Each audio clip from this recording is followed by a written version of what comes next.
Ladies and gentlemen, welcome to the webinar Green Deal in Industry, which is arranged by IVIA Foundation and dedicated to current economic conditions for foreign investments and local business culture in East Estonia. My name is Eero Raun, and I'm working with several development projects for Estonian engineering industry, including national stands for Estonian companies at the Nordic subcontracting trade fairs. During next 2 hours, we will focus most of all to the emerging business possibilities in the northeast part of Estonia, which is well known for its oil shale, energy production and heavy industries. This is a county named Ida-Viru with its territory almost 3,000 square kilometers. The industrial companies here have long traditions with textile, metalworking and chemical production. Estonia has got already for decades major part of its electricity from the power plants located here. During last 30 years, Republic of Estonia, also with the help of European Union, has made remarkable efforts and public investments to change the industrial technology to be more eco-friendly and to keep the environment safety and clean.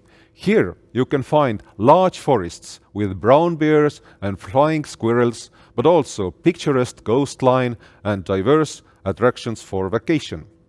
Nearshoring, instead of endless offshoring, is continuously the case in global economy. And why not to consider doing business in this part of the Baltic states, which has also modern harbors and excellent transport connections. In this context, it is right time to have a talk today about the Green Deal, European Just Transition Fund, and its possibilities for the enterprises. We can also explain the country's tax system and give an overview about the energy market. You may ask, but what about Russia? Yes, there is still a neighboring country behind the river, like it has been always throughout the centuries. But actually, the everyday life in East Estonia has remained the same, no matter about the war in Ukraine. Local business and local Russian-speaking people highly appreciate the living standard of European Union and security standard of NATO. Even more, currently there are thousands of war refugees from Ukraine who are well arranged to supplement the workforce of the region. The current battlefield in eastern Ukraine is 1,500 kilometers away from Narva at the Estonian border. Russia has already moved a large part of its armed forces from the neighborhood, St. Petersburg and Pskov region, to the occupied territories of Ukraine. Economic sanctions against Russia and Belarus have brought changes to trade networks indeed. But with the help of EU trade partners, Estonia has managed to reshape its industrial supply chains in a surprisingly fast manner. Eastern border of EU and NATO remains safe and trustful. President of European Commission, Madam Ursula von der Leyen, experienced this peaceful situation with her own eyes visiting Narva just a week ago. In this brief visit, she was hosted by the Prime Minister of Estonia, and Mrs. Kaja Kallas is really and ready to greet us with her message. I have the honor to give her a virtual floor. Dear entrepreneurs, I'm glad that you are interested in expanding your business to Ida-Viru County in East Estonia. It is a hidden gem and a truly exciting region. It holds enormous potential for innovation and has a lot of hardworking people. I was in Ida-Virumaa just last week with Ursula von der Leyen, President of the European Commission. Together we launched the implementation of the Estonian Just Transition Plan. Ida-Viru County will receive 354 million euros from the European Just Transition Fund, and this opens up new business opportunities for you as well. Estonia is a great place to invest. Our taxation system is straightforward and easy to understand. We probably are the only country in the world where people actually compete how fast they did taxes. We have very little bureaucracy and the level of corruption is low. We are known for our e-government services and e-solutions, which make it easy, fast and transparent to do business here. But our greatest asset is our people. We have always believed in education and hard work. PISA test results show that the Estonian education system is among the strongest in the world. Speaking several languages is highly common, and our people are very dedicated, reliable, and hardworking. Our government's vision for Ida-Virumaa is that in the upcoming decades, it will become the most innovative region in Estonia. We plan to make Ida-Virumaa's economy more sustainable, and we encourage new investments in the region. I invite you to explore the potential of Ida-Virumaa region and the opportunities that the Estonian Just Transition Plan offers. You are very welcome here, and I hope to visit your companies in Ida-Virumaa very soon.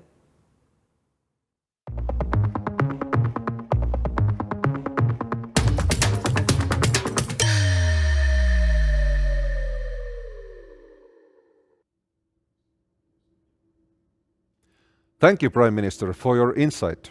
I have to add that Mrs. Kaja Kallas took energy policy and green transition to her main agenda already during her years in Brussels as the member of the European Parliament. In connection with Estonia's significant experiences to shape its digital market, Mrs. Kallas has emphasized the importance of innovation and development opportunities brought by new technologies. But let's move on and give the floor to our keynote speaker, a prominent Swedish entrepreneur. Fredrik Andersson is one of Sweden's most prominent experts on strategic communication, public affairs, and opinion building. For over 20 years, he has successfully run assignments in private companies and public authorities, municipalities, and non-governmental organizations. As a founder of Miltton Lab Sweden and a partner of Miltton Group, Fredrik is well connected in the Swedish and the Nordic business life and within politics. He is active as a key advisor to leading business organizations like the Confederation of Swedish Enterprises, Real Estate Owners Association of Sweden, and Stockholm Chamber of Commerce. Fredrik Andersson has been also an enthusiastic friend of Estonian entrepreneurship in many ways. Therefore, it is a privilege to have his fruitful ideas at our webinar today. Mr. Andersson, the floor is yours. Hello, I am Fredrik Andersson and active in the Nordic communication group Miltton. My geographical starting point is today Stockholm, but my daily work is done in the Nordics, but also here in the Baltics and in Brussels and in Washington, D.C., where our company is active for our clients. Thank you for the opportunity to talk at this important IVIA webinar about my thoughts on doing business in Estonia, especially during these times of several simultaneous crises and shocks. And it's in time like this, initiatives, platforms, and collaborations are extra important and even crucial. Therefore, I want to salute the Ida-Viru Investment Agency Foundation's initiative. Development organizations like this gives us in the business life an infrastructure and a framework for starting cross-border collaboration and doing business successfully.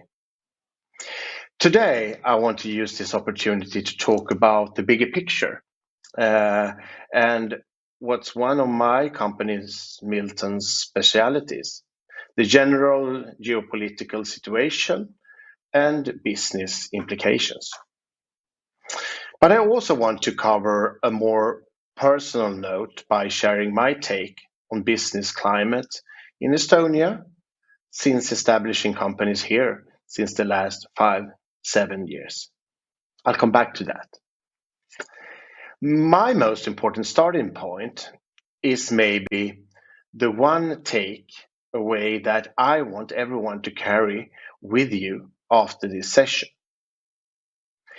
In times like this, with the knowledge we have and experience of aggression against Ukraine and the internal turmoil in Russia, the border regions towards the east, like the Narva region, carries an utmost important role, not only for this region, for Estonia, or even for the Nordics or EU, but for the whole world. It's a question about peace, democracy, and freedom. For Swedish and other international companies, engagement here is not only potential good business and taking part of the transition to a more sustainable and green economy, but also an act of business life, long-term peacemaking and building civil society infrastructure. This especially on the Russian border, as the Narva region, where far more than 90% of the citizens are speaking Russian. Russian worldview still compete with our Western one, and the border minority population standard of living is debated. To invest, do business, and develop the nearby Narva region is today's challenge, here for all of us. This is a perspective on doing business that gives even greater meaning to all of us and other purposes than the ones that our companies already have. And it's also a prerequisite for prosperity and to have resources to do the crucial investment in the transition to a sustainable and greener economy led by the Green Deal. So what is the macro picture right now and the geopolitical things that we are talking about? In our geopolitical think tank at Miltton, Nordic West Office, and also our special group, New Context, with experts from defense, business, culture, politics, and so on, we are talking about scenarios as a powerful tool to understand the geopolitical future. Also as a tool for business planning for us companies. Together, we have developed different scenarios around the crucial reality in our immediate surroundings. The war in Ukraine right now, the take on Russian development and the world economy, and also regarding the long-term relationship to China. We call these scenarios the good, the bad, and the ugly. And unfortunately, it's not an optimistic world view we present. The good, the bad, the ugly is a way of looking at the present, but also what it could mean to us. Start with the good one, and unfortunately, it's probably already over. If hope would be restored after the aggressive invasion in Ukraine, Putin would be forced out of power. A more pragmatic leadership would take over. Of this, we see nothing right now. The Ukraine also end of major hostilities during this year or in the beginning of the next year. Of this, we see right now nothing. Inflation would decline, energy crisis under control. Unfortunately, right now in the world economy and the Europe, we see nothing of it. And China stays open for business after COVID and other problems. The GDP would be like in the world 2%, in the euro area 1.2%, US 1%, and China 4.6%. Unfortunately, this hopeful scenario is already history. We go over to the bad scenario. And what's the bad scenario? We're closing into reality with winter is coming in many ways. Well, in this we see that Europe is faced with the biggest energy crisis since 1970s. We are planning for that right now.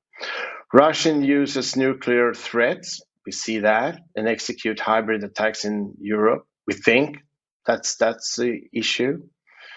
Inflation continues to rise. Adopt high interest rates, as we see, like the ECB, and also starting to support the failing economy in Italy. The US-China tension grows over Taiwan, as it already has.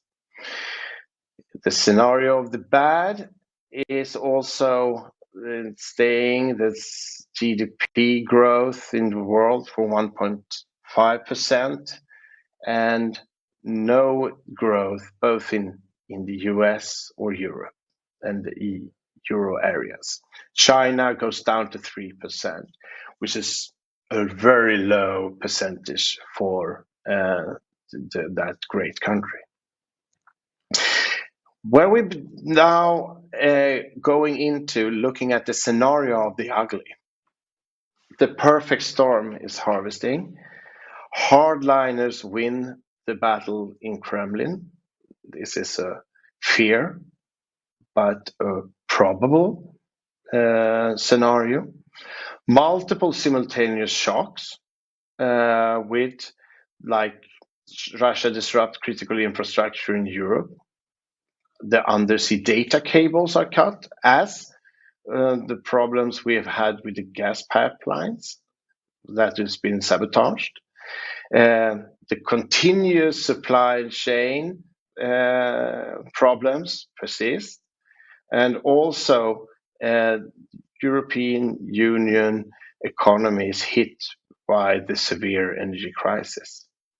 Russia conducts a nuclear test in the atmosphere. This is even probable scenario right now. As we see the part that Russia has invaded in Ukraine, NATO gets more and more involved due to the continuous support packages and vast export of weapons to the country. Well, we see the problems in Italian economy and what happens if that economy getting even worse and a new euro crisis. This leads to major political unrest in Europe. And of course, China increases the pressure on Taiwan. The conclusion of this perfect storm ugly scenario is stagflation and continuous mobilization in Russia towards Ukraine. But there is even one more, even worse scenario, and that's if it would be further shocks. For example, that the worst will happen and Russia actually uses tactical nuclear weapons or some kind of electromagnetic pulse weapons towards Ukraine. NATO at war with Russia. The euro crisis deepens, even talk about euro collapses. And of course, China launches a military attack on Taiwan. That is in the cards. And as the controversial discussion of Russia's role in the UN and Security Council with the veto, the end of the UN as we know it, and the credibility around the international organizations. This is scenarios that is very important for the business life to be close by, understand, and as we always says as consultants, prepare for the world's worst.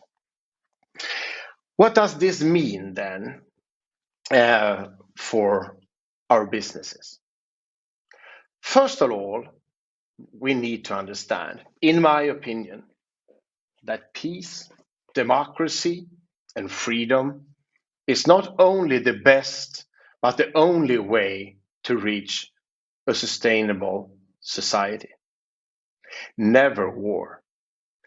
Peace is the answer in order for us to solve our challenges towards the climate, the environment, and our social challenges in the future.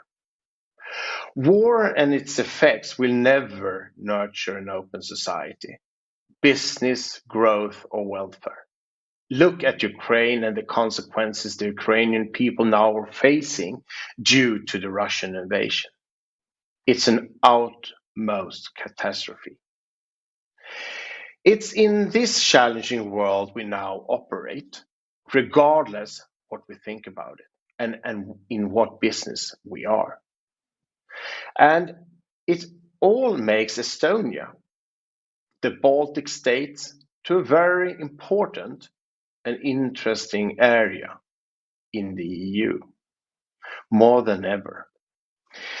In the changing geopolitical landscape, Estonia has a great opportunity to catch the moment right now, more than ever. Not only towards the companies that have had to leave Russia, but also towards companies that still needs to be geographical close in the region. Estonia also have the chance now to capture the opportunities to take care of talents, already dedicated resources and potential, plus the important transition to a sustainable economy overall, especially in industrial regions like this that we're talking about. My view of the Estonian economy in general is that it's a flexible and fast-moving one. Here, the public sector successfully supports foreign investments, business life, and new ways of doing business. To do business is encouraged. This means an openness to innovations and test beds and disruptive solutions, and also towards new companies and business ideas. The open and competitive labor market is thriving with talents, with a forward-looking energy and drive that is very attractive for us all. The digital advanced Estonia is a trademark that gives a big competitive advantage to the country and are, in my opinion, something that the rest of the Nordics lacks. A digital government and public sector that have knowledge and understanding about the digital world we are entering. And as a trademark for the Narva region in general, but for Estonia and other Baltic states, your countries understand, or at least have the knowledge and track record, unfortunately, that is a solid ground for insights around Russia, Russian culture, language, and the border areas that are so very sensitive right now. And on a personal note and perspective, I want to talk a little bit about and my take on Estonia, but also the Narva region that I visited for the first time this spring. That is the Narva region. A very interesting, exciting, inspiring, and important visit that changed my perspectives on the border regions. But my personal relationship with Estonia goes back more than 20 years, to my first visit in Tallinn, and also continuously study trips, business trips during the years, especially to understand the digital public sector phenomenon.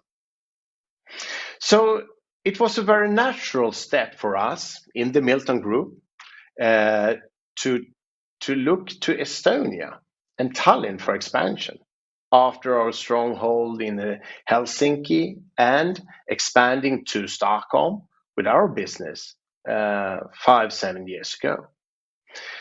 Tallinn and Estonia as a young, vibrant, and digitally savvy hotspot with great talent, with innovative ideas.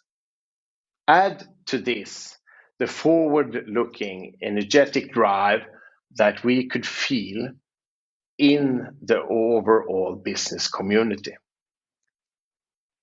It was self-evident to start a consulting business in Tallinn 6 years ago, due to the fact that we managed to meet the right talent with drive, connections, and visions. It's all about people, and we found them. And that made Miltton in Tallinn, in Estonia, to over 60 people today, as a part of Miltton expanding business to all the Baltic states.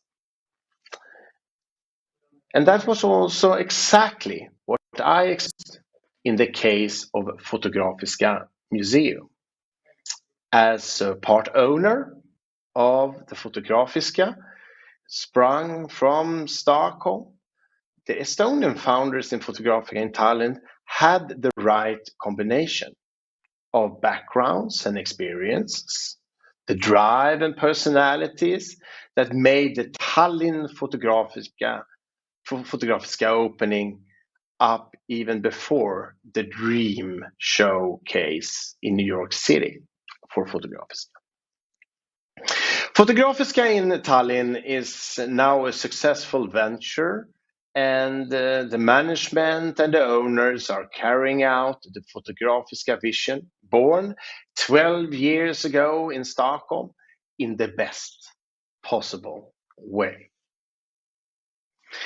This leads also into my last personal note about the transformation of Ida-Viru Narva region. From some of the insights I got during my trip to Narva earlier this year, with this transition going started.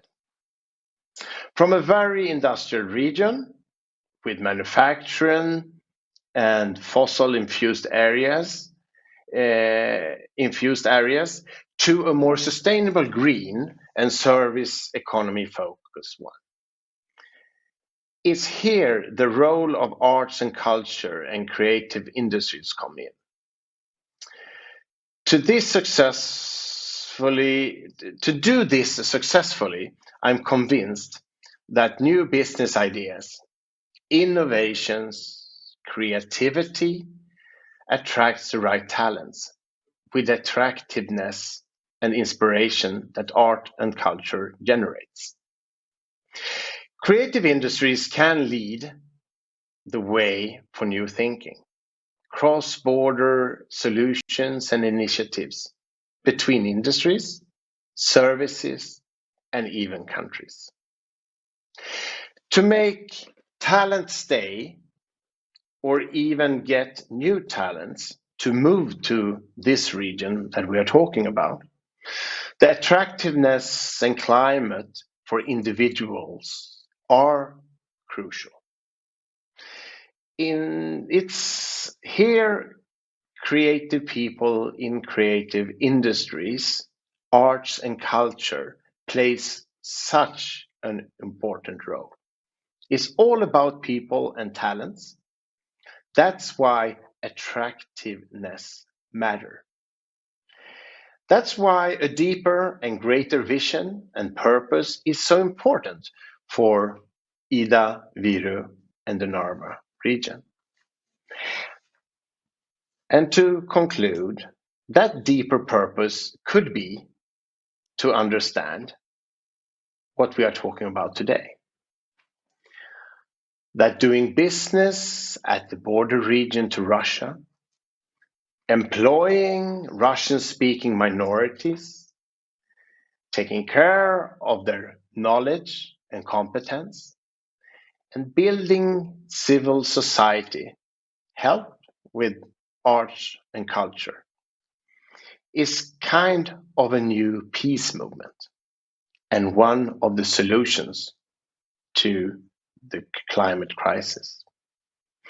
In short, I'm convinced that it is all of us, not only the politicians in Tallinn and Brussels, to reassure that the border to Russia can be successfully striving an innovative part of the West. The Green Deal shows the way forward. Let's go down to business now. Thank you for letting me speak.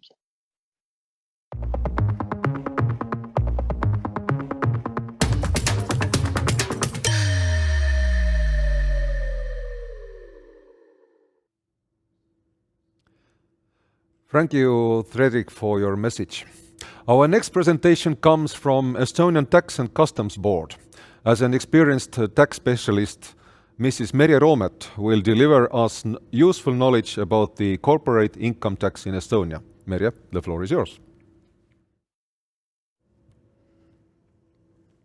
Hello, I am Merje Roomet from the Estonian Tax and Customs Board, and today I will give you a short introduction about the corporate income tax in Estonia. In Estonia, tax residency is determined upon registration in the commercial register. There is no need for separate tax identification number in Estonia because the registration code given by registration in the commercial code is enough already.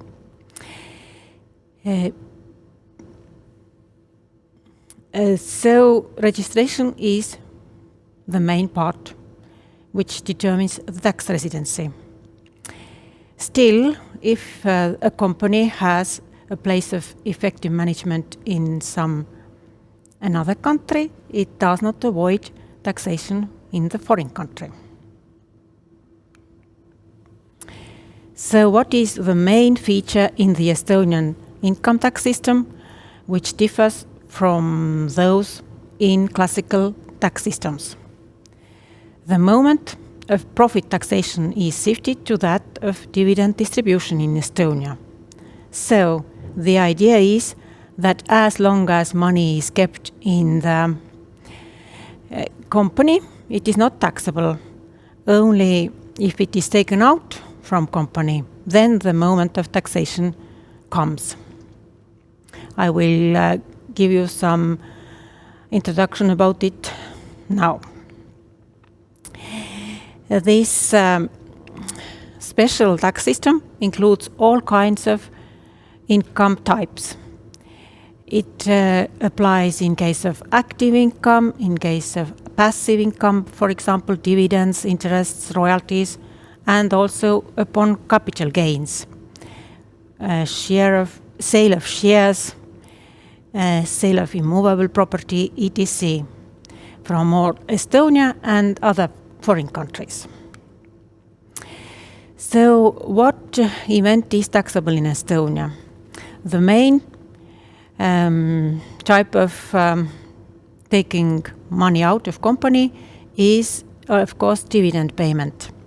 But also income tax applies in case of payments from share capital in Estonia, in case of payments upon liquidation of a legal person, and something which is also very special in Estonia, fringe benefits are taxable in the hands of the company in Estonia, not as income of the recipient.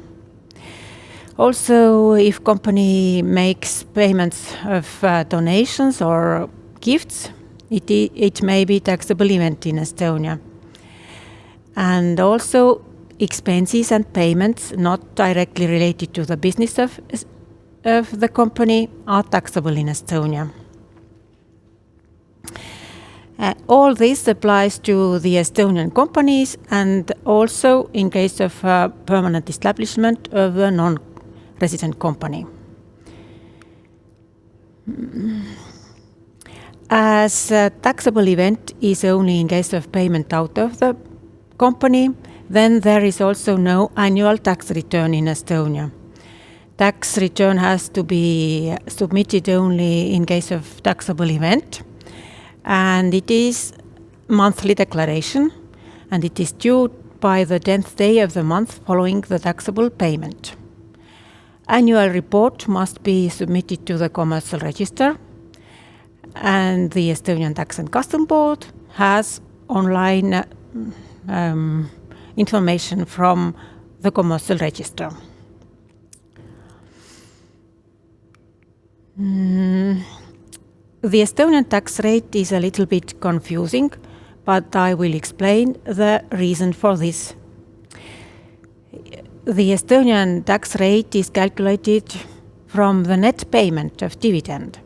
For example, if a company has earned profit 1,000, then in classical tax system where there is 20% income tax rate, it is calculated from that 1,000, and 20% in this example would be 200.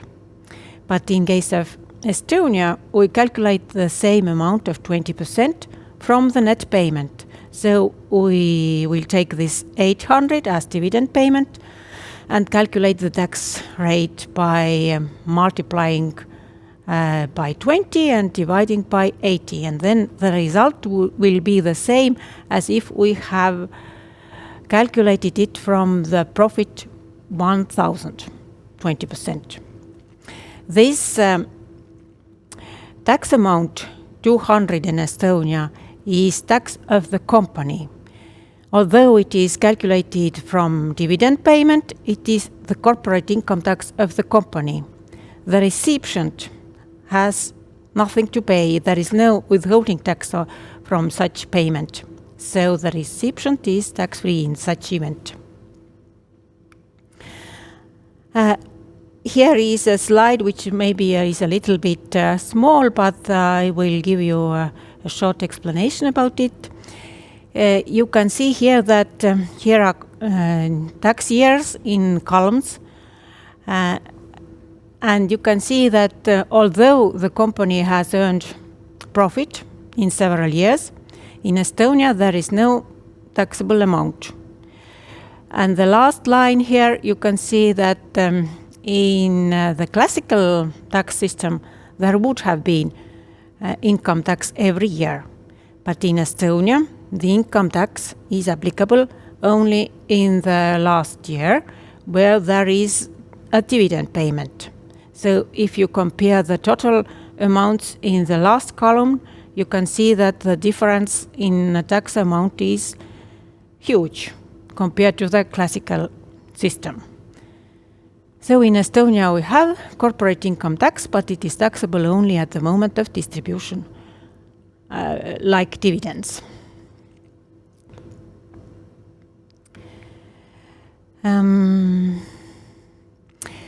That was our regular tax rate, but in Estonia we also have a reduced tax rate upon regular dividend payment. If dividend is paid every year regularly, for example 800, but it can be also different amounts in different years, then the reduced rate applies 40%. Here you can see how it is calculated.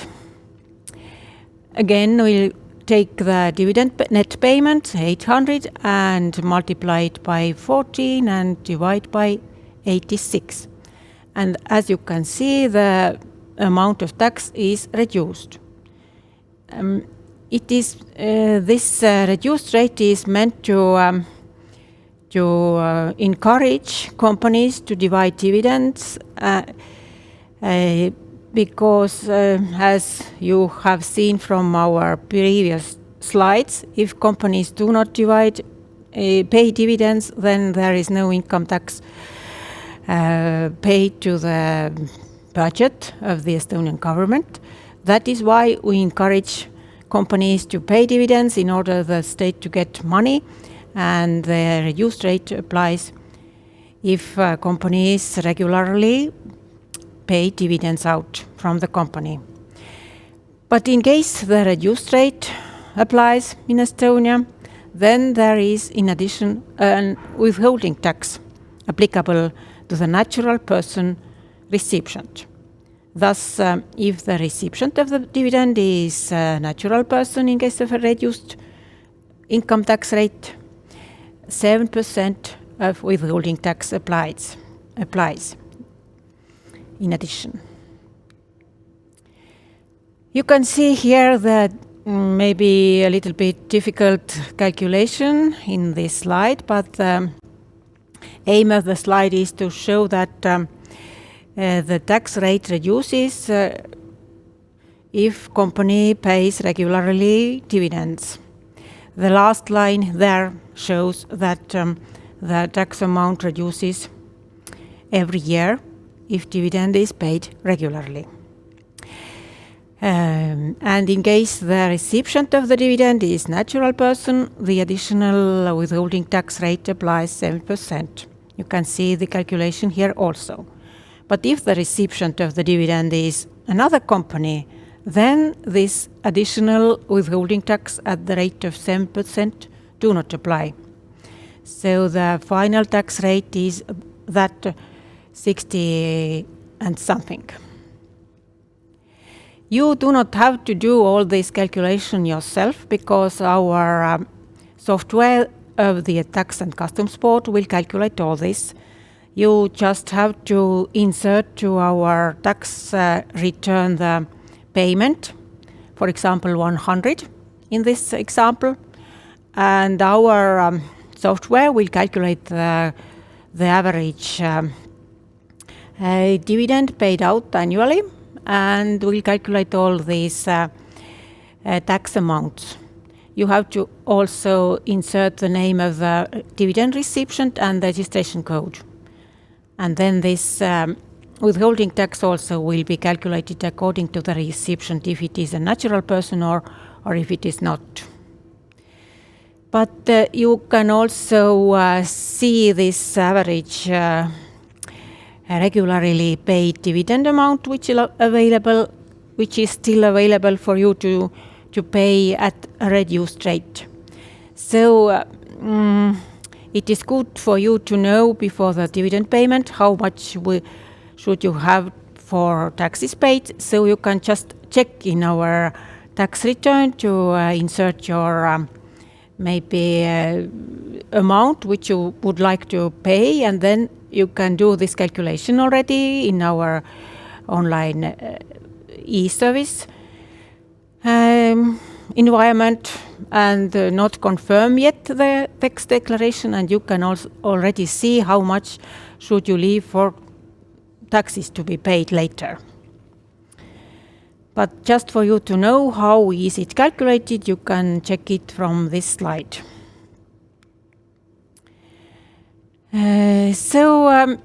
If the company, for example, do not pay dividends at all, there will be no taxation, but still you have to be you have to know that in case of, for example, gifts or donation, there will be tax applicable. No matter if you have profit or not, you have to pay income tax if you have expenses not related to business, for example. And the general tax rate, 20% applies, then there is no reduced rate in case of expenses not related to business.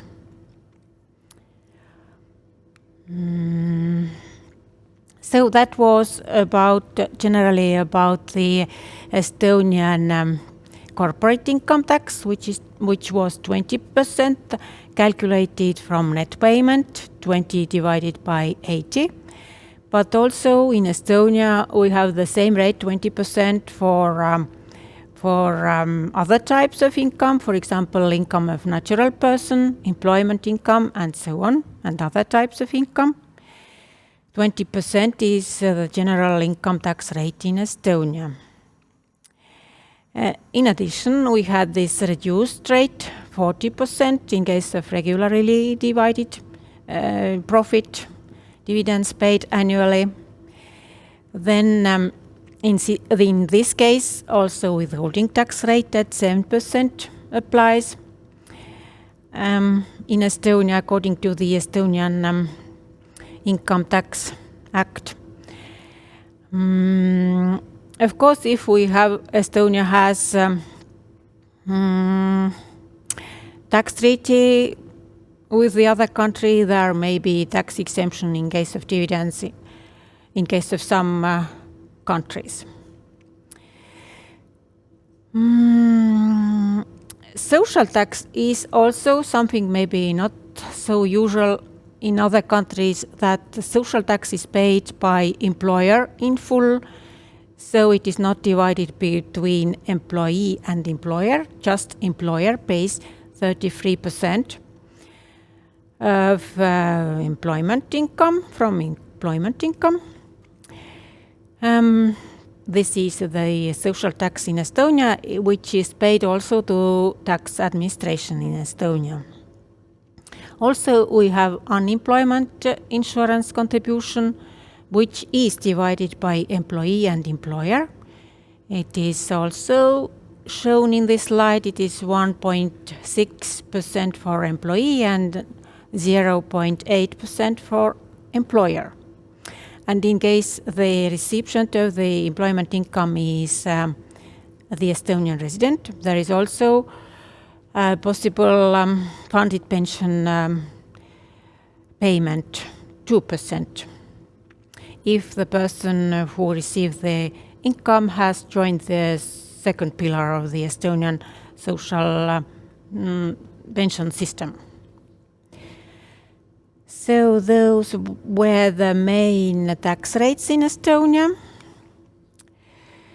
I also like to introduce you a different calculation in the Estonian tax system, which applies in case of fringe benefits.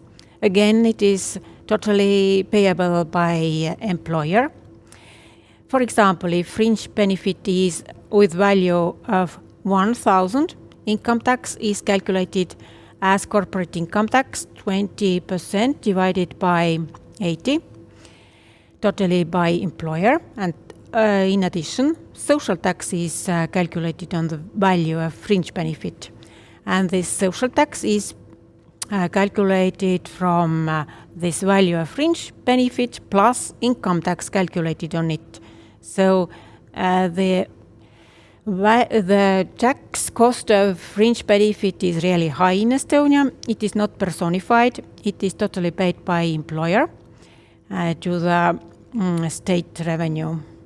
And for employee, there is no difference how big was the amount of the value of the fringe benefit. It is totally the cost of the employer in Estonia. In Estonia, we also take care of avoidance of double taxation. There are lots of rules for avoidance of double taxation in our income tax system. Of course, we cannot do anything about that in another countries there is a classical tax system and the income of the Estonian company is calculated every year. But we take this income tax paid in the foreign country into account, and later when this foreign income is taken out from the Estonian company, like dividends, then we avoid double taxation either by tax exemption in Estonia or depending on the type of income in the other country, the foreign income tax may be deducted from the Estonian income tax payable from dividend payment. So the double taxation is avoided. And also we have quite a comprehensive list of tax treaties with other countries, with our neighboring countries. We have something like 60 tax treaties with other countries, and it is possible to apply tax rates of tax treaties already at the moment of payment out. So if the certificate of tax residency is valid and available at the moment of payment, we apply tax rate already at the moment of payment out of the company. So that was basically all very shortly about the Estonian tax system in Estonia. Thank you very much, Mrs. Roomet. Perhaps we can bring out just some 3 key takeaways from this corporate income tax system. What might be the most important ones? The main difference in the Estonian corporate income tax system is that the profit of the company is not taxable every year. There is no annual tax return. Only income tax is applicable if profit is taken out from the company, normally like dividends. Then the income tax applies. And also if the company has expenses not related to business, it is also taxable in Estonia. That is the first. But I would like also to say something about the Estonian tax administration. It is very easy to get contact with the Estonian tax administration. You can ask your questions also in foreign languages, for example in English or in Russian. And you can get contact by sending emails, and we are doing our best to reply your questions and requests as soon as possible. And also I would like to say that we have done very much to do our e-services very simple and easy to use. You can declare all your taxes online if you have access to our e-services environment. We have done lots of work to make this declaration to be very client-friendly. You have to just insert your amount and we will calculate the taxes for you. You can check it beforehand.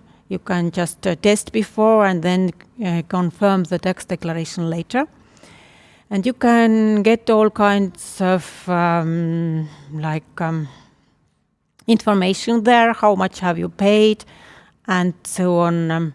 You can see your tax areas. You can get contact with tax administration by this environment and so on. Mm-hmm. As an entrepreneur myself, I can really confirm that the online system is really helpful. Then you really get the answers to questions quite fast. And last but not least, the system is stable. So the same corporate tax system has remained already for many years. Yes, this system has been already over 20 years, I guess. Mm-hmm. So. Okay, thank you very much. Thank you. Now it is time to talk more about Estonia's business environment and more specifically about Just Transition Fund. Mrs. Sigrit Harjo is the member of the board at Estonian Business and Innovation Agency. She is the highest official with direct responsibility of innovation services, grants, applied research and startup ecosystem in Estonia. Now she can explain us support scheme of the mentioned fund for companies, which is especially helpful in times of several crises. We know that when problems and changes come, there are also new opportunities. But how can the manufacturing companies take advantage of this fund? Let's take a look at it. Sigrit, the floor is yours.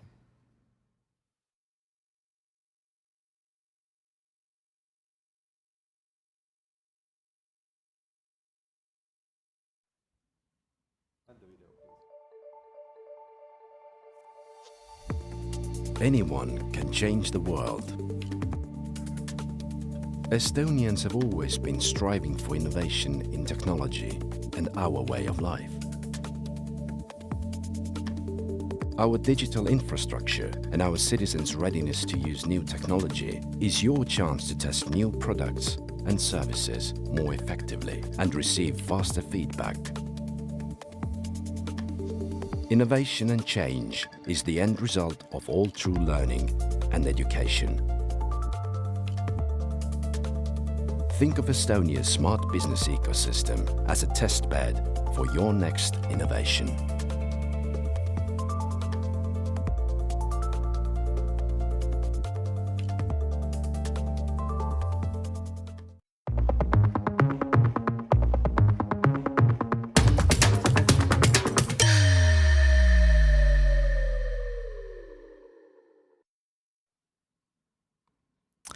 Good morning, everybody.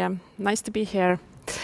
I represent the Estonian Business and Innovation Agency. This is an agency which looks after innovation, foreign investments, exports, and tourism.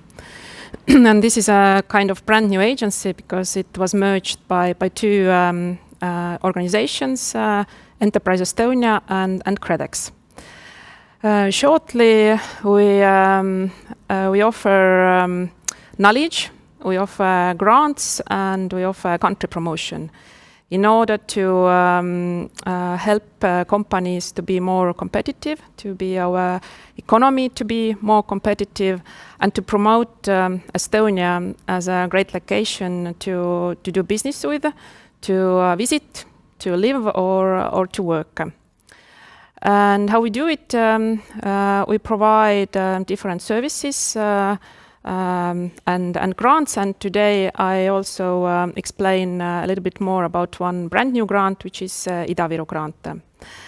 But our agency is located not only in Tallinn, but also in Tartu and Pärnu, and in 19 countries all over the world. So the coverage is quite large. But today, yes, I give a short overview about the Estonian investment climate. What are the reasons why foreign investors could consider to invest or expand their activities? And a short overview also about the grant scheme targeted especially towards Ida-Viru to help this region to become more competitive. Several big international companies consider Estonia as a great location where to expand their activities or use Estonia as a test bed. And one reason for that is that we have the most advanced digital society in the world. Almost 99% of our governmental services are available online. There are only 2 of them which are not. And this is when you get married, or in worst cases, when you get divorced. All the other services are available just in a few minutes or in a second. We have also lots of promising startups which attract foreign investors. Estonia has one of the highest rate of startups per capita in the world, and the highest in Europe. And the same also goes for investments raised and unicorns per capita. Besides our digital society, I would like to also mention the fact, which is important during latest times. We are active member, very active member and contributor to NATO, the European Union and the Eurozone. And good to mention also that NATO Cooperative Cyber Defense Center of Excellence is located in Estonia, and the same goes for EU-LISA headquarters, which is located in Tallinn. Our Prime Minister also already mentioned that our education system is one of the best in Europe, and our level of transparency is also something to be proud of. Estonia is small but a very special country, from our nature to our innovative solutions and technology, as well as to our business environment and business culture. It's said that Estonia is a place where great ideas meet can-do spirit. And for that reason, Estonians are called pioneers with innovative approach. I could say that if you can do quickly your business, then there are great potential that your business will grow, and Estonians are really open-minded to support this kind of approach. We don't talk a lot, so less words and more action mentality is something that characterizes us, but we are really pragmatic and precise in our activities. So we can say that we are quite similar to Nordic business culture, and for that reason it's easy for Scandinavian investors to make business with us. Estonia is in top 3 countries regarding investments per capita in Europe. And interesting fact is also that during latest 30 years, our economy has grown 8 times. And this is very much because of our openness to foreign investors and international companies.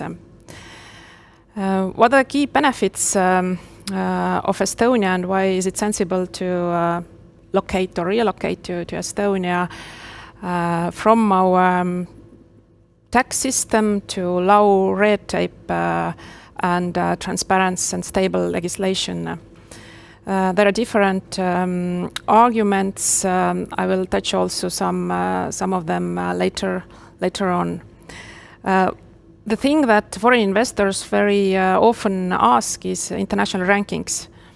And it's good to say that Estonia is really in top regarding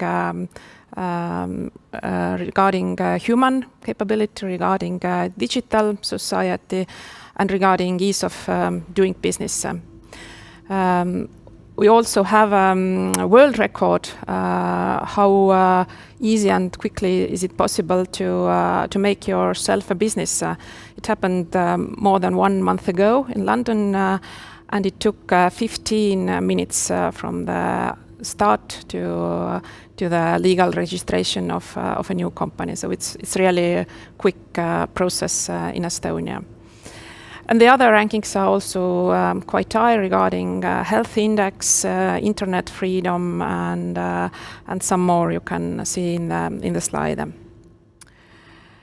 I mentioned that most of governmental services are available online, and actually it doesn't matter if you are not Estonian by birth, by citizenship, or by residency.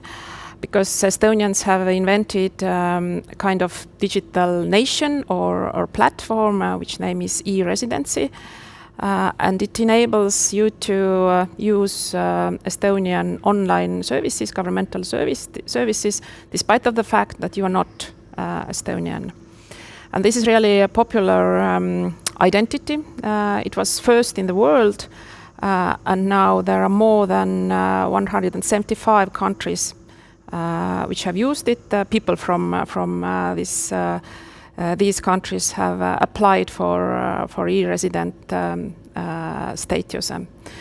There are almost 100 e-residents and more than 20,000 e-resident companies who use our services, and lots of them have invested to Estonia as well.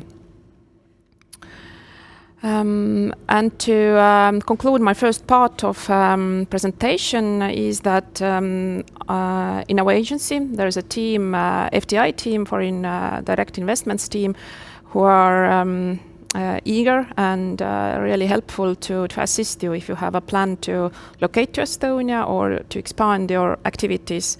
These services are free of charge, and they can make a kind of tailor-made package for you, from information services and the investment preparation to visits, to project management, if there is necessary to negotiate with different authorities, municipalities, real estate companies, things like that, or mediate some recruitment services, or to find suitable people and properties. They are there for you. And after you have made investments, they provide aftercare services to expand your activities in Estonia. So-called one-stop shop, free of charge, and just let us know if you need some assistance. Here is a short overview about our customer journey. I won't go through that, but yes, it's from first contact to expanding your activities in Estonia. The second part of my short presentation concentrates on one grant, because besides grants for digitalization, exports, innovation, we have also a brand new grant targeted towards Ida-Viru, because this is the most affected by the transition to a climate-neutral economy. And Ida-Viru has marked there with blue color in eastern part of Estonia. And the main purpose of the grant is to support the diversification, growth of the competitiveness, to provide more value-added jobs and investments into the region. In this photo, actually, you can see one city of Ida-Viru, Sillamäe, and this is quite interesting photo where old part of city meets seafront, quite rare in Estonian view. The performance indicators of the grant scheme are mainly jobs created in supported companies and private sector investments. And as I mentioned, high value added is the third indicator we keep in mind all the time in this grant scheme. Supported activities shortly are investments and activities related to this investment. So in left column, the main activities we support are implementation of initial investment, or an initial investment promoting a new economic activity. The second main activity is investment for energy produced from renewable sources. And the third activity is IPCEI, project implementation. In Estonian case, it's mainly hydrogen projects.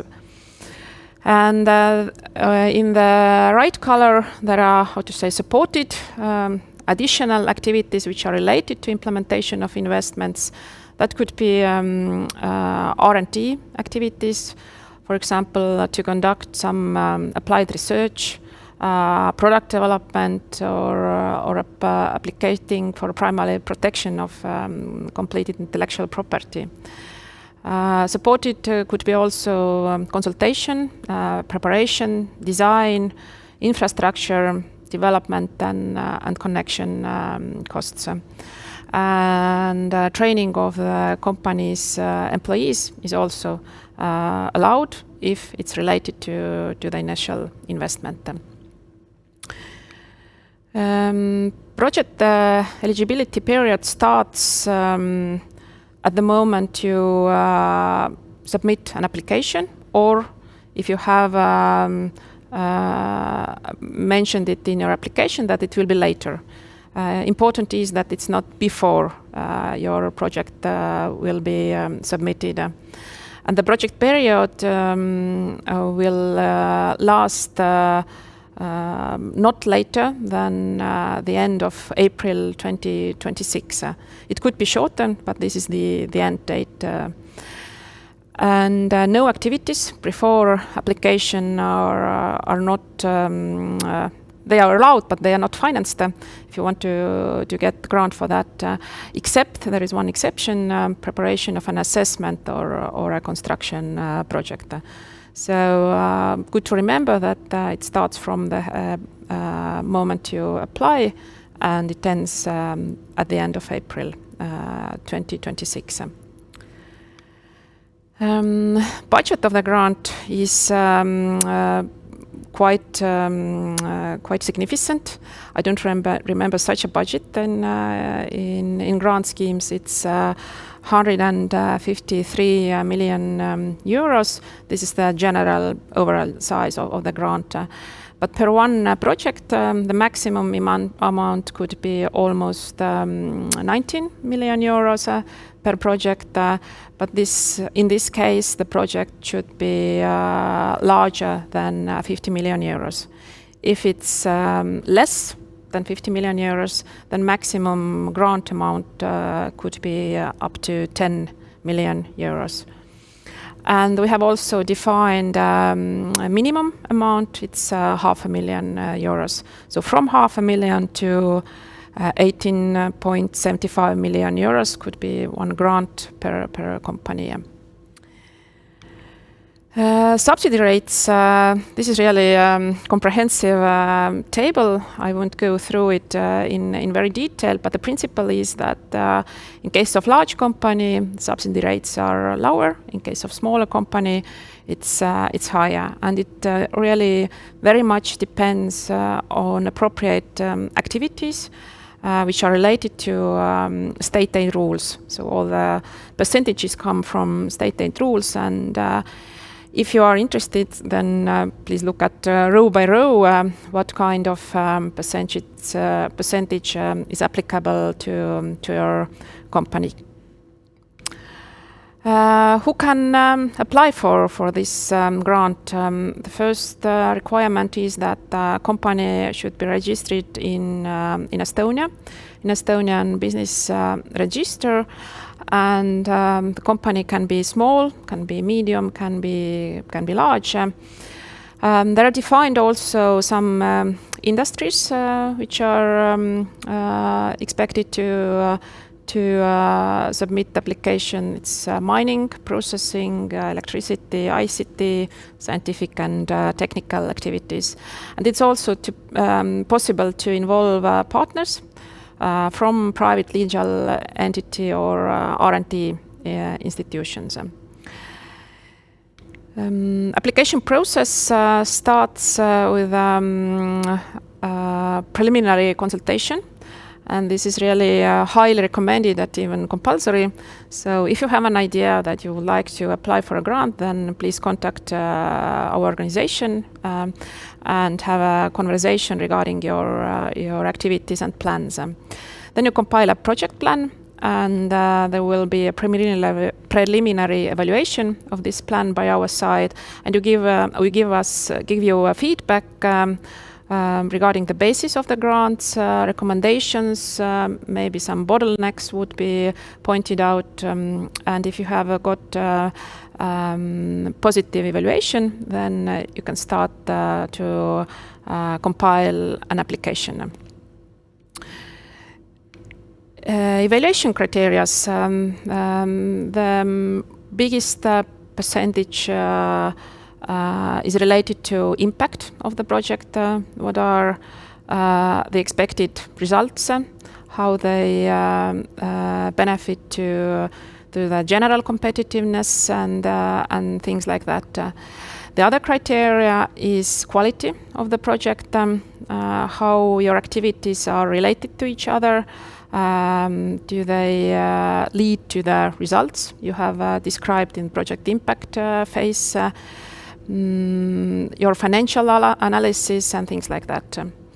The third criteria is ability to implement the project, and it includes technical, skill-based activities and profiles, as well as risk analysis and how you avoid or what you do with these kind of risks. And there are to smaller criteria, contribution to the Estonia 2035 strategy, how they are in line with this kind of goals. And the last is related to some focus areas. That was shortly all regarding our activities and the grant scheme.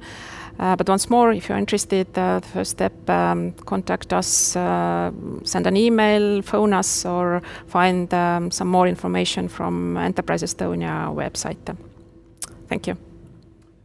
Thank you very much, Sigrit. I understand that this scheme has been opened not for a very long time, just a week ago. Some weeks. Yes, weeks. Not very long. But how many applicants do you have already? I would say that we have around 10 serious interested companies. One of them have already gone through this project plan phase and is compiling application. The others are thinking about plans and making adjustments, how to say. So all in all, 10 of them are known for us. And how much time does it need to evaluate and manage the application? If you submit application, then we have up to 60 working days. So it's up to, it might be quicker, but up to 60 days is for us to evaluate. Very good. Definitely, let's say this some volume of the grant scheme, 153 million euros, it's quite a significant amount in terms of small Estonia. Yes, it's, as I mentioned, I don't remember such a huge grant in our portfolio, so we put really very much emphasis on that grant, and we want to get best from that. Mm-hmm. So, dear companies, representatives of the Nordic companies, you are warmly welcome to consider this possibility and to take a look at it closer. Yes, of course, you're welcome. Thank you very much. Thank you. So, dear followers of this webinar, you can be a part of historic change process to turn East Estonia from oil shale dependency to a modern and green economy. During the transition process, the Estonian government has the challenge to sustain and create jobs in the country. IVIA is the governmental foundation for attracting new industries to East Estonia. There are 5 fully developed industrial parks for a variety of industries, including logistics, machinery, clean tech, renewable energy, and chemical industry. 300 hectares of land are provided with fully developed infrastructure and communication lines. But what about the possibility of regions to do attracts investments in times of crisis? Nele Rogenbaum, as the Business Development Manager, can enlighten us about the industrial region with industrial parks and labor overview. Nele, the floor is yours.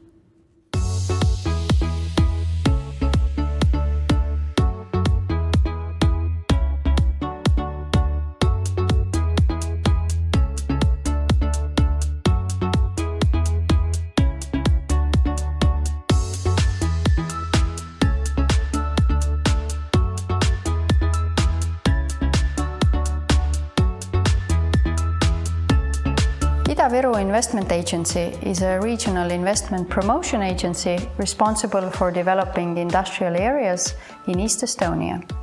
Our customers, mostly foreign industrial production companies, have access to fully developed infrastructure and industrial land. But we don't just sell you a plot of land. We help you set up your business, build a partner network and local value chains, connect you with local authorities.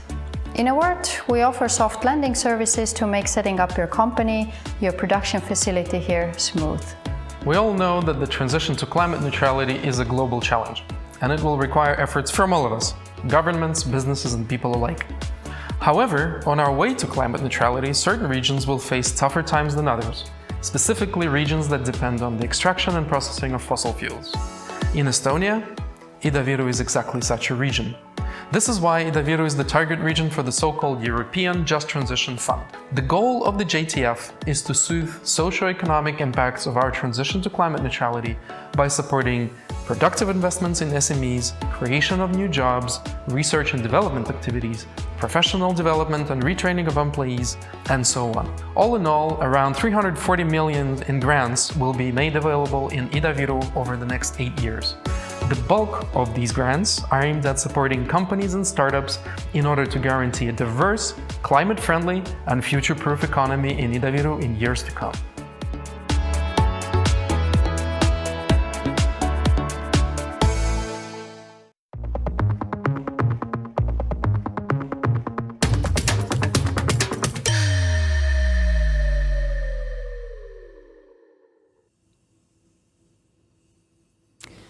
Good morning, ladies and gentlemen. I hope you have had time to refill your coffee cups and can join me for another little bit of time this morning to hear about East Estonia, Ida-Viru County, and the opportunities that we have here for business expansion. East Estonia, specifically the northeastern corner, has always been an industrial region. And it has been so for more than 100 years. And today I will introduce to you a little bit about the county as a whole and also about our organization, which has been set up specifically to attract foreign investments to the region, but also to make the region's economy more diverse and create more jobs. Ida-Viru is situated, like I said, in the northeastern corner of Estonia, and it borders on Russia on the east, and we have the whole Scandinavian nations to the west of us. Here is a little bit of an introduction to you as to where we are situated in regards to the European Union and in NATO. And today's webinar has already touched upon the topics of the situation in Ukraine with Russia. And here you can see that the distance between us is quite long, about 1,500 kilometers. And we do want to say that life here is peaceful. And we don't feel any threat from our neighbor, as we have been here for already for thousands of years next to this big country.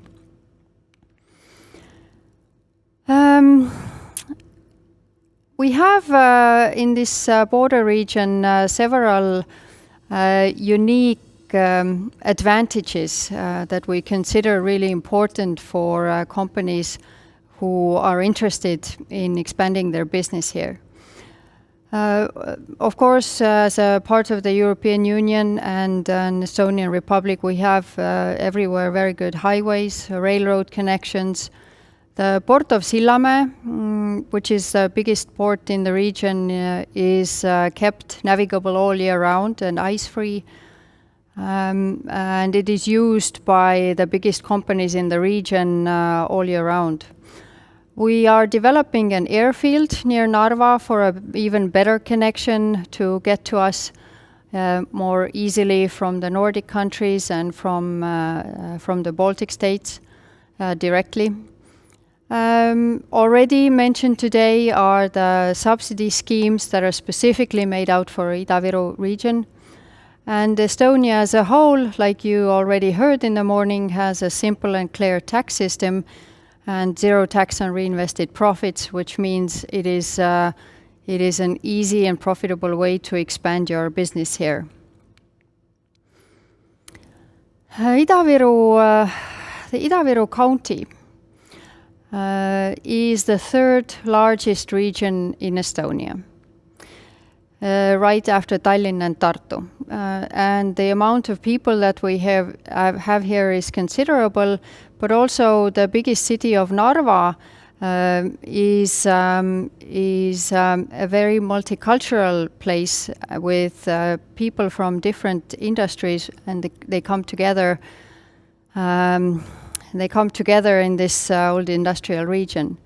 Our industries are supported by two colleges, Tallinn Technical University College in Kohtla-Järve, specifically works with companies to make sure that the employees are up to date in their training and retraining, and to make sure that the new generations are ready to work in several different industries like automation, mechatronics, robotics, and so on.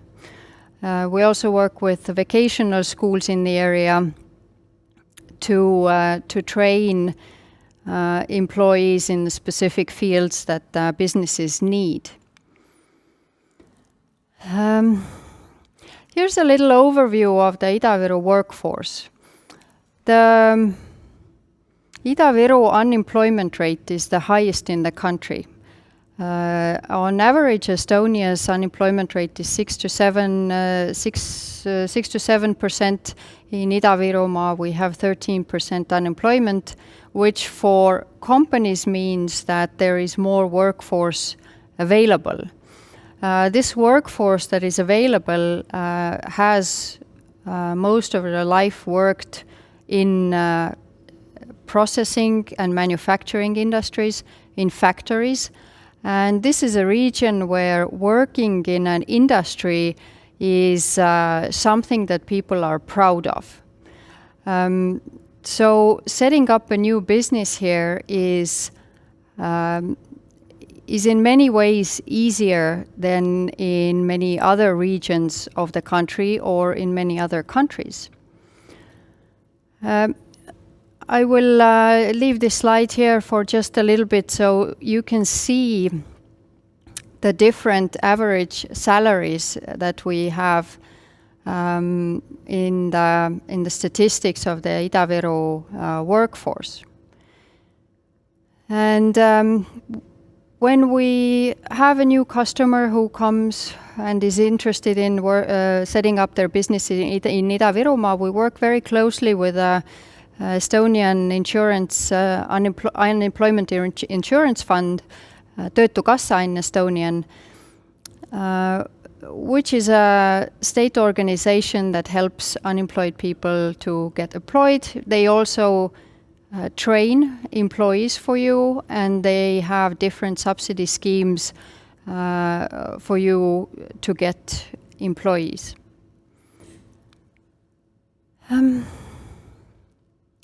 The grants and subsidies that the Just Transition Fund has were already covered in Sigrit's presentation, so I won't stop on this slide very much and go on to the next one.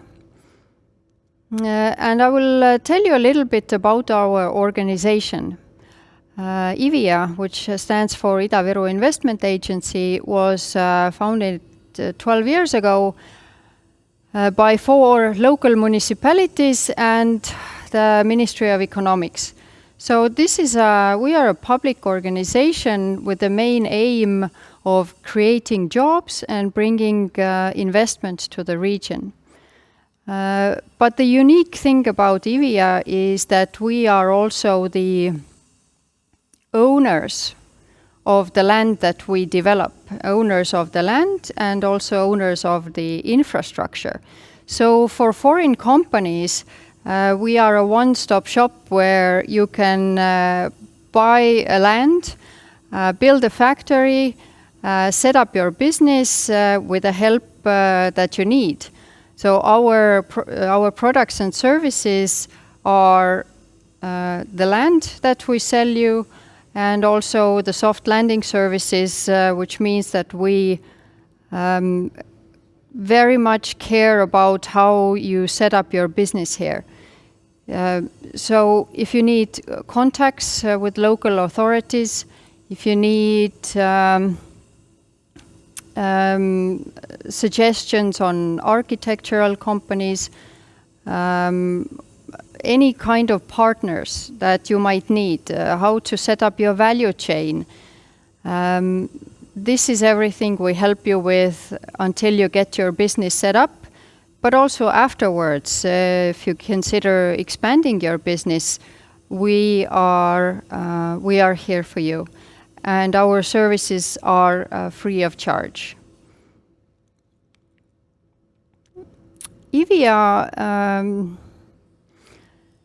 is developing industrial areas, and we have 5 industrial parks that are ready. The plots have been divided. There is spatial planning that is finalized. There are roads, street lights, connections to all the utilities that you need. Our biggest park is in Narva. We have another one in Jõhvi and in Kohtla-Järve, and all our parks have a certain niche or let's say they are suitable for different types of industries. Narva Park is probably best for medium and large production companies. Jõhvi is more for medium and smaller ones, service companies, logistics companies, and Kohtla-Järve is dedicated to the chemical industry and the clean tech industry. So if you have any specific needs or requests for the amount of electricity you need, steam, heat, gas, we can gear you towards the park that is most suitable for your needs. Here is a picture and some information about one of our parks, the Narva Industrial Park, which I already mentioned. And the first phase of the park, which on the map says first etape, is mostly sold out. We already have developed the second phase that you see on the map. And the third phase is now also in development because the interest in our area is growing and it's growing fast. So we need to keep moving and keep developing these new areas to make sure that companies have space to grow. The unique thing about the Narva Industrial Park is that it is next to the Baltic Electric Power Station, which enables for you to have a direct line from the power station to your company, and this will cut your electricity costs by 30% on average. Aquaphor International is a good example of one of the companies that have set up their business in our Narva Industrial Park. Aquaphor's headquarters are in the US. They have their biggest manufacturing unit in East Estonia, but they also produce in Israel and Russia and some other countries. They came to Narva several years ago to build this facility that is on the picture here. By today, they have already expanded their factory to twice as big, and they are now planning to build a mega factory, which will be 110,000 square meters, also in our Narva Industrial Park. It is quite easy and fast to build facility in Estonia in our parks because the preparation work has all been done, and the local government is very welcoming of new companies. So there is very little bureaucracy and you can move quite fast with your plans and your wishes.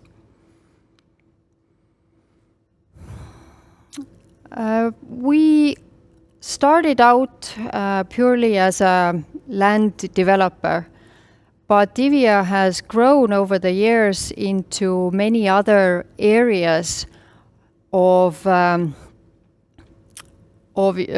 developing and diversifying the business environment of the Ida-Viru County. For example, today we have in development a new renewable energy park in Aidu on former mining ground. There will be 400 hectares of renewable energy in wind and solar power. We are developing Auvere agropark, about which I will tell you a little bit later in more detail. The Narva airfield, like I mentioned, is also our development to give our customers a better connection to East Estonia. Another interesting project is an industrial incubator, and I will also tell you a little bit more about it. And we are also in charge of a digital and multimedia incubator, which will come to Jõhvi in a couple of years. So really diversifying the business environment in Ida-Virumaa from the traditional industries to modern industries is one of our main goals. So the Estonian Industrial Symbiosis Agropark, as we like to call the new development near Auvere power station, is 1,500 hectares of former surface mined land. The oil shale has been taken out over several decades, and this piece of land is now useless. So we want to take this resource that was thought to be useless, but we want to make it into something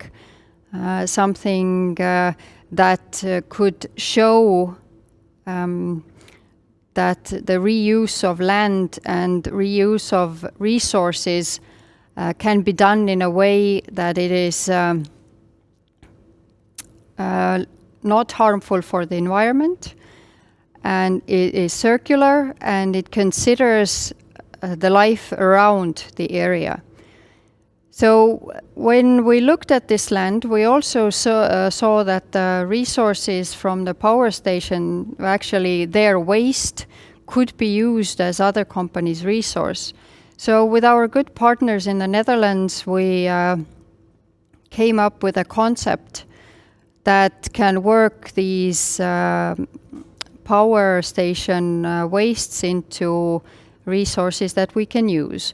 And in the center of this industrial symbiosis will be the greenhouses, about 500 to 1,000 hectares of greenhouses, and the businesses that we build around them that we want to bring there should all support the greenhouse business. So logistics centers, food processing, aquaculture, biomaterials, and some other small production units that can either use the waste from the greenhouses or produce something for the greenhouses.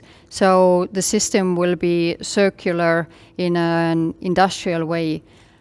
And a good example of industrial symbiosis is in Kalundborg in Denmark, and they are of a great example of how industrial symbiosis actually does work, and the fact that it holds huge benefits for the region and for all the companies who are connected into the system.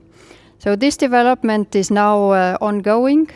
We are in the middle of environmental impact studies on the area, and if all goes as planned, we can start building the park and the infrastructure for all these businesses in 2025.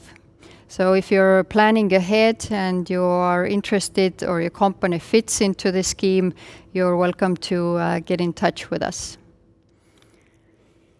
A few words about the Narva Industrial Incubator. This is also a new concept to Estonia, and we haven't really found anything like this in Europe. So we are very proud to have worked out this the concept of the industrial incubator to cater to the needs of our companies and to smaller companies who are interested in coming to our region but do not want to or cannot build a factory in the first phase of their development. So this building will have on the one hand offices, but also small production space for companies to test out their processing lines, their robotics, and their processing scheme, so that when you are sure that everything works, you can then build a small factory or rent a small factory and start bigger production and scale up. So this is a very good opportunity for small production startups to rent office and production space. The Narva airfield, which I already mentioned, is an initiative that came to us from one of our customers. As they expand their business in Ida-Virumaa, they were very much interested in getting their executives, their top researchers, and their customers to Narva faster than the train or car from Tallinn would allow them to bring them in. And we took it upon ourselves to develop this airfield into a tarmac airfield, and also adding some industrial buildings next to the airfield, which have already been booked by drone companies, company who develops parts for helicopters. So really any industry who needs to be near an airfield is welcome to set up their business here. Here you can see a list of foreign companies who are already in the region, and we are proud to work with all of them. We have Scandinavian companies, American, Canadian, German, and we have a large electric bus manufacturer from South Korea who is planning an investment into Ida-Viru region. So if you feel like you want to contact any of these companies to ask their experience in doing business in Ida-Virumaa, feel free to ask me for their contacts, and we can set up a meeting for you. So this is shortly about Ida-Virumaa and the Ida-Viru Investment Agency. I thank you very much for the time you took to listen to me. Thank you. Thank you very much, Nele. By the way, you mentioned on your previous slide about one company which is dealing with the rare metals. Mm-hmm. I understand that this company actually is unique in the whole European Union.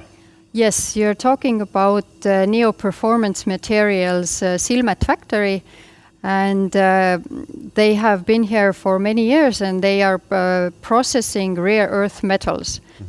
Mm-hmm.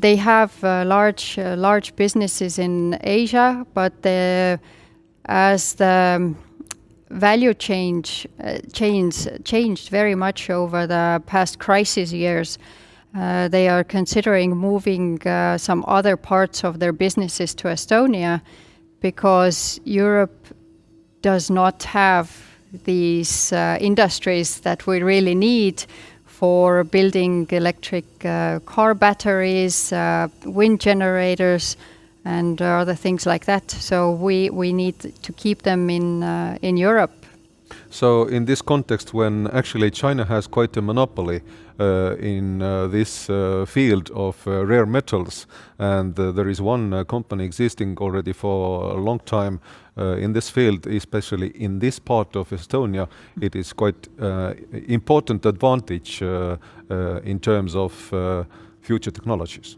Absolutely. And the business expansions that they are planning also affect all of Ida-Virumaa because we are prepared to welcome the whole value chain that comes with Silmet moving parts of their company from Asia to Estonia. And you also brought out the Narva airfield. Definitely 200 kilometers from Tallinn airport is not far away very much, but still when do you hope to have the possibility, at least by a private plane, to come from Stockholm directly to Narva? We are in the development phase there, so I would give it at least 2 to 5 years. Depending on how fast the processes go, but we have secured the financing, we have the spatial planning done, so it shouldn't be more than a couple of years, a few years from there. If we talk about the labor market, then definitely we know that border areas are losing all the time their people to the capital areas. But what's your plan to stop or decrease it, or is it at all needed to stop? It's an important topic that we discuss also in Estonia and also in Ida-Virumaa. I think by creating high-value jobs in Ida-Virumaa or in any region outside the capital area, we attract young people to move back to where they are from or to move away from the capital regions. If the jobs are there, if the life quality, the quality of education and medical care is up to the standards, then I don't see a problem why young people shouldn't want to move to smaller cities or villages, as long as they have proper income and their families have a place to live. We know that the economic conditions in Russia are worsening currently all the time. And that is why I know that actually there are a lot of businesses who would like to come, let's say, over the river to the East Estonia. What's the current situation with this now? Well, in general, of course, we want Russians to solve their own economic problems first and their political problems. We cannot deal with Russian companies right now because they really need to focus on rearranging what's going on in their own country. But historically, Russia has always been our partner in trade, also in investments. So I hope there will come the times again where we can continue doing business, because they have always been our neighbor and they have always been important. But in this time today, it's very difficult. So we can give a message here that so far, please, Nordic companies, you have the advantage to come. Yes. Thank you very much and wish you luck, Thank Nele you. Rogenbaum. So let's have a closer talk now about the Green Deal and its solutions regarding industries. The Green Deal is a noble initiative to save the world. However, it severely affects traditional industries by the need to make expensive changes in production processes, logistics, and so on. How the Green Deal has been received by the companies, and how the countries or governments have helped the companies to cope with this. We know there is not enough renewable energy in Estonia. Energy prices have grown extremely high. At the same time, we need to exit from using oil shale, which is still cheap and available. Therefore, we need to discuss seriously about the Green Deal versus energy crisis. What are the options of becoming carbon neutral by the set deadline, while the energy sector cannot handle the market? So, Mr. Aivar Tihane, as the head of product development and sales at the Enefit Power, will give us an overview about the current energy market in Estonia. Aivar, the floor is yours.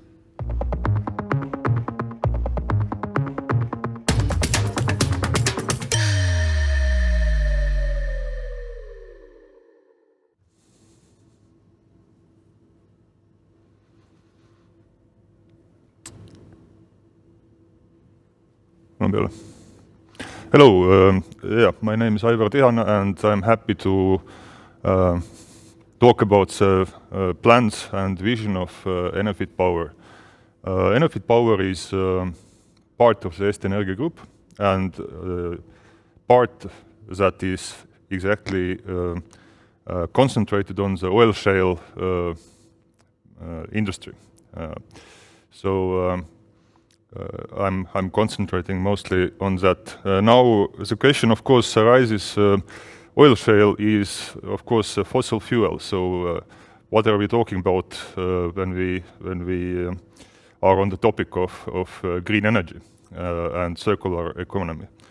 And I will try to answer this question during this presentation. But before I get to this part where we are going and our plans, I wanted to share a couple of words about where are we coming from and what's in our backpack, so to say. So the oil shale industry has been developed in Estonia for quite a long time, and although we don't have the largest oil shale reserves in the world, we truly believe that we have the best oil shale know-how in the world, and this has been developed over 100 years. So we know how to produce electricity, now we know how to produce oil from this oil shale, and we want to develop this knowledge further. So we are not giving up on oil shale, but we want to value it more in time. We are the largest employer in the northeast Estonia, by far, and one part of the future is also we want to develop this region and help in any way possible. Now, the general vision of Eesti Energia Group is based on 3 pillars. First of all, we want to develop renewable energy production. We want to offer our clients full energy solutions, and thirdly, we want to develop our oil shale know-how and industry into modern chemical industry. So not to make simply electricity in way of burning or make produce oil from oil shale via pyrolysis as we're doing right now.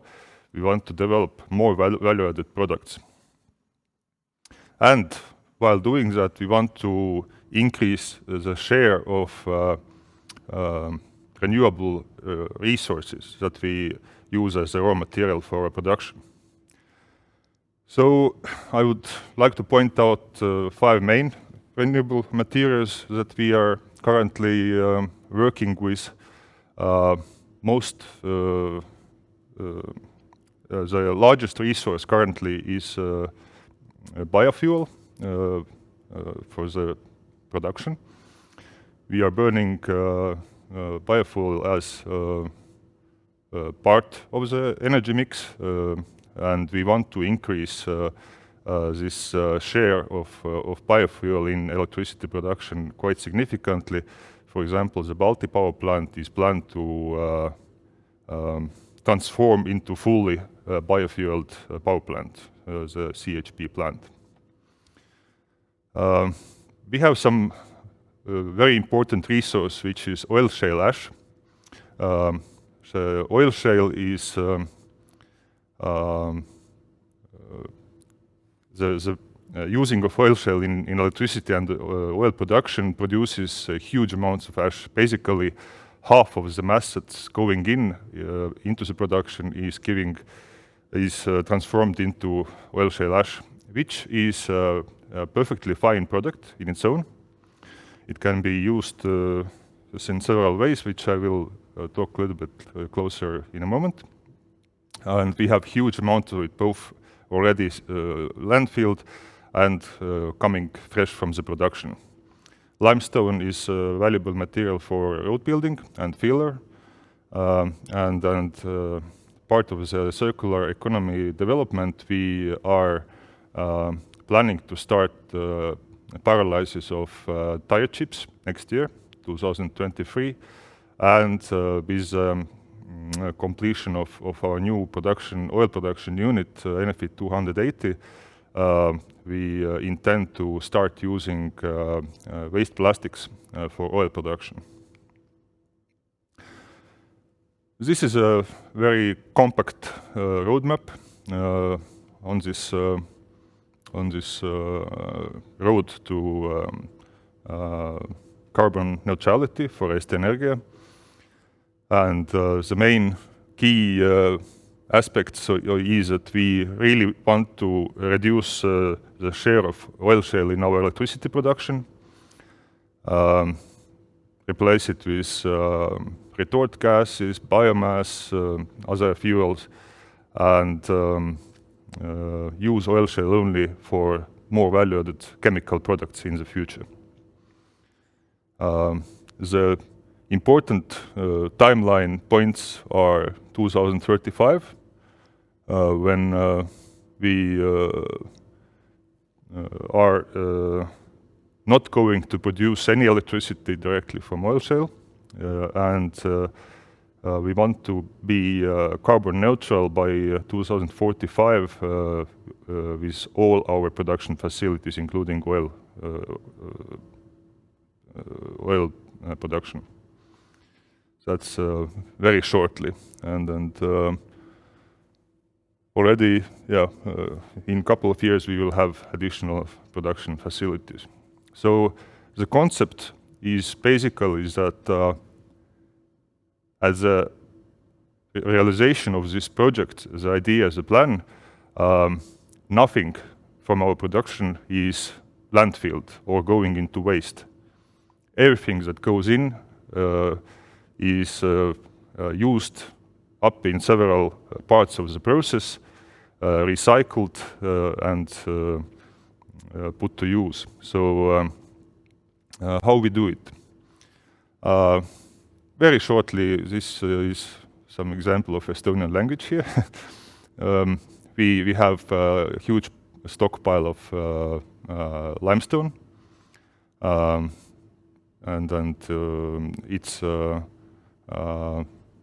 good for building roads and using it as a filler in different ways.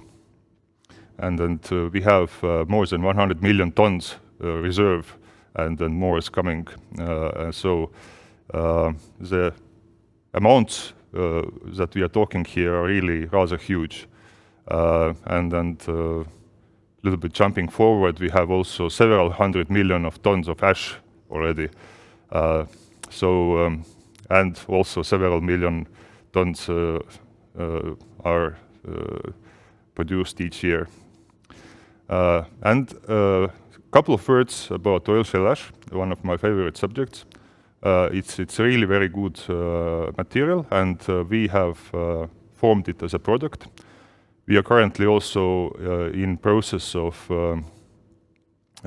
realizing several projects in Scandinavia to transport it via marine vessels, and it's great for substitution of cement in different processes. It can be used in agriculture. Actually, during the Soviet times, basically all of the suitable ash was used up in agriculture, up to 2 million tons per year. In some things were easier in plant economy. Now we are not using our full capacity, not by far. So any ideas regarding that are very welcome. We have done several other development projects with our ash. Most important perspective for us currently is to produce calcium carbonate, which is valuable raw material and widely used in very many aspects of production industries, from medicine to construction.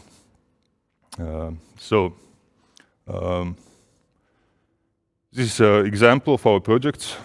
One shipment was already sent to Sweden, 4,000 tons, and we can say now that the use of oil shale ash in production of cement has been very successful, and we plan to increase amounts significantly in the coming months and years. And about the limestone, we have several great ideas how to use it. We are definitely going to use all our production of limestone during the coming years. Next 5 years are planned, but of course we are looking forward to finding additional and more value-added uses, looking at the Rail Baltic project and other road construction projects that use up huge amounts of raw material which we can provide. Now, a couple of words closer to this oil production facility and concept. I'm not going to walk through all these parts of the process. Obviously, it's a little bit technical, but as I said before, the concept is that we take all our production resources and outcomes, and nothing is going into waste, nothing is going to landfill. Everything is used up as side products or raw materials. And main results are then the oil, different fractions. And at the end of the day, it will be chemical industry, and we can produce plastics for different areas of life. And we are not planning to start production of shoes ourselves. We stick to our core business, but we are sure that there are good partners who have the knowledge and know-how to make good use of our products and raw materials we provide.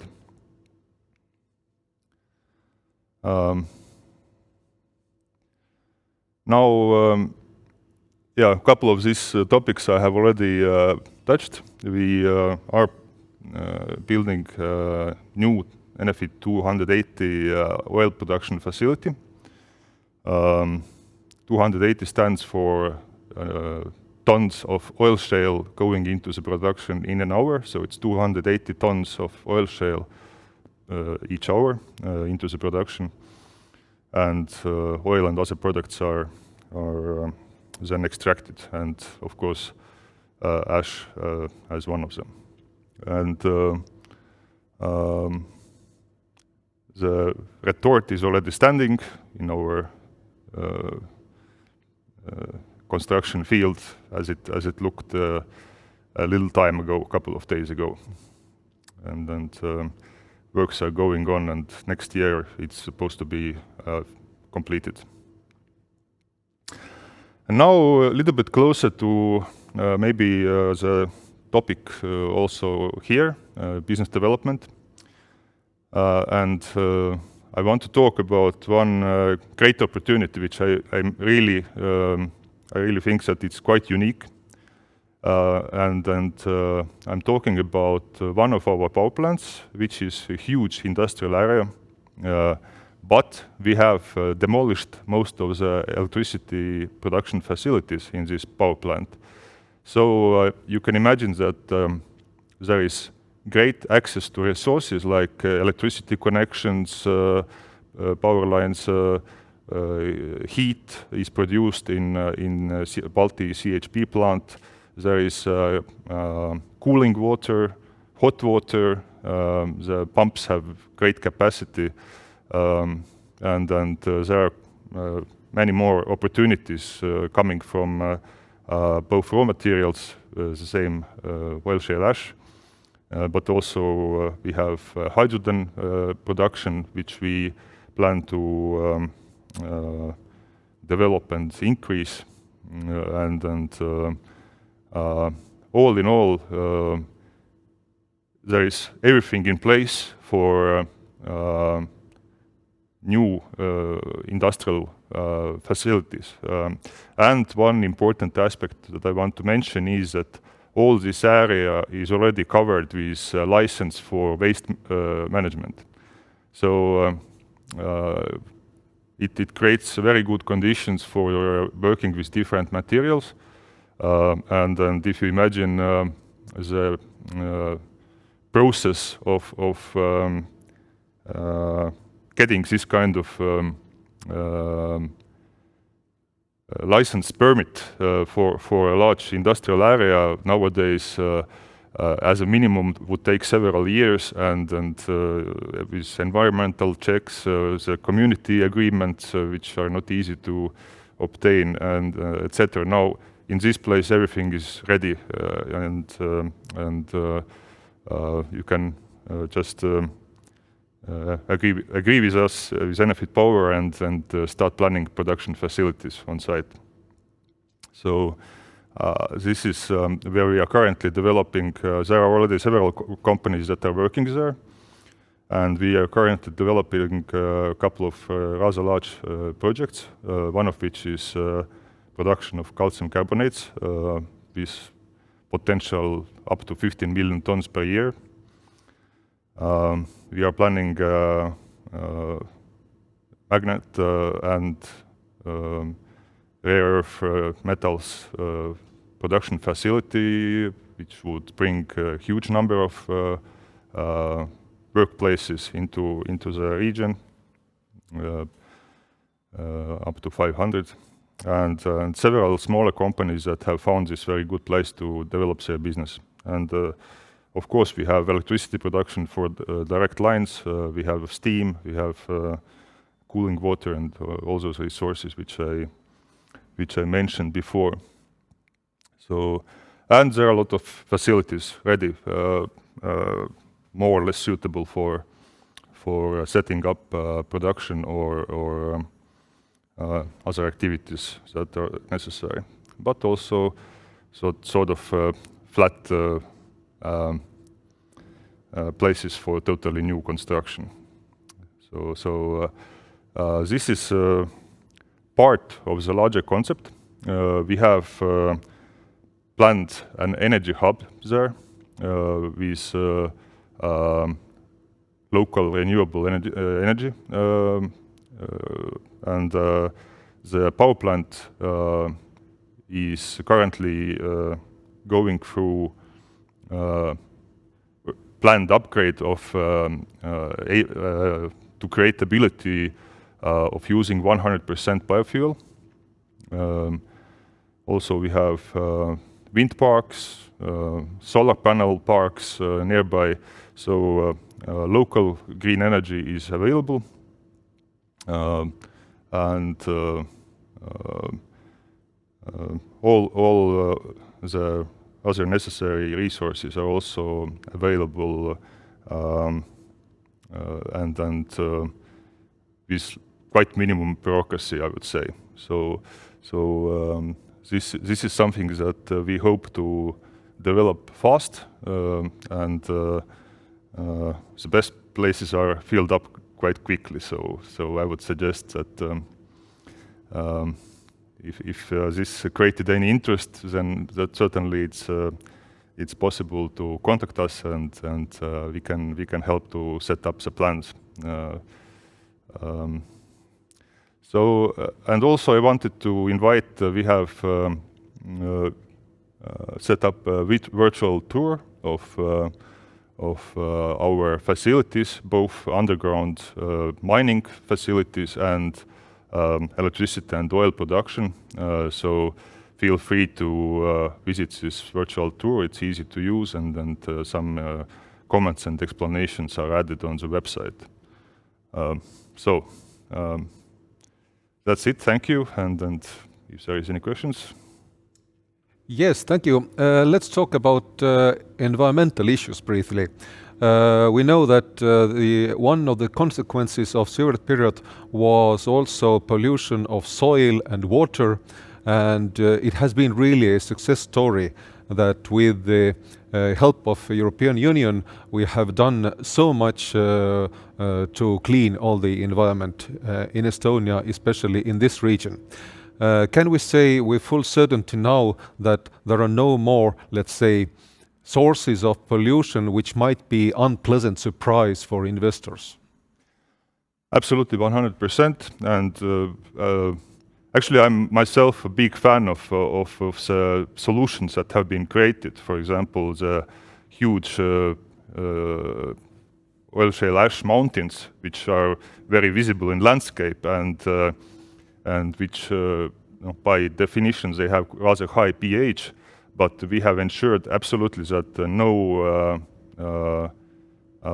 groundwater or no other pollution is coming from it. And now we are really hopefully looking into the future that we can actually use up those mountains slowly. They are huge amounts. They have been working for 50 years accumulated, but it's actually a very valuable raw material. And although you showed that there are a number of chemical elements in these ash mountains, there is no pollution coming from them. No, there is no significant radioactivity, no significant danger as such. Oil shale ash, just to make an example, as a product that we are giving out, it's filtered, it's a very homogeneous material, and as it comes from the production in a dry ash mode, we just fill it into trucks and it goes to the field of agricultural production. So there is nothing really to worry about. Okay, but let's talk about the energy. During this last year, we already are used to talk not only about war, but also about the, let's say, energy crisis. We talk about the price and we talk about the supply. Can we say also with 100% certainty that in the future those companies who invest to the region and come to have production there will have the full possibility of energy, and it will be available with, let's say, competitive price if to compare it with the Nordic region? Yeah, it has been quite a journey.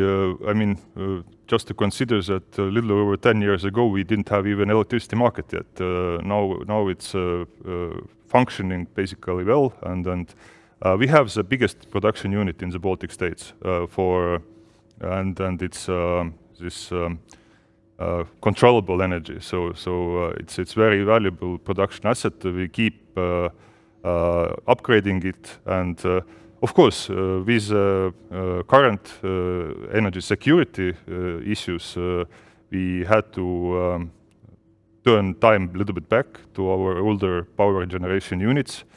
With a little bit tongue-in-cheek, we can say that our repair and maintenance team is the most important unit in the Enefit Power organization. But and then these plants are working at least till 2026 with the decision of the government. And just to remind, in beginning of 2026 we are going to separate from the Russian power system. So it's very important to keep these reserves and power generation capacity, and we will do it. Yeah. Mm-hmm.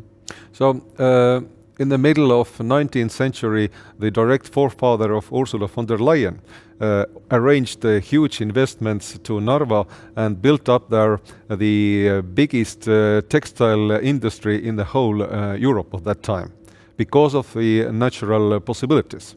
But now we can say that the competitive advantages are still there, and it is worth to come to this region. Absolutely, yeah, and we see it as a only option to do it in with transformation to the circular economy. So we come from the let's say heavy industry part of the Estonia, but there is huge potential to do things right. Mm-hmm. Thank you very much, and wish you luck. Thank you. So, ladies and gentlemen, let's wrap up the conversation which we have had today. I really hope you got some fruitful information about the possibilities and situation which you can experience at the Ida-Viru County in East Estonia. We encourage you to consider these possibilities to make an investment to this region and to contact IVIA office as the official agency to get detailed information about the available deals. Thank you for being with us, and I hope to meet you in Estonia as soon as possible.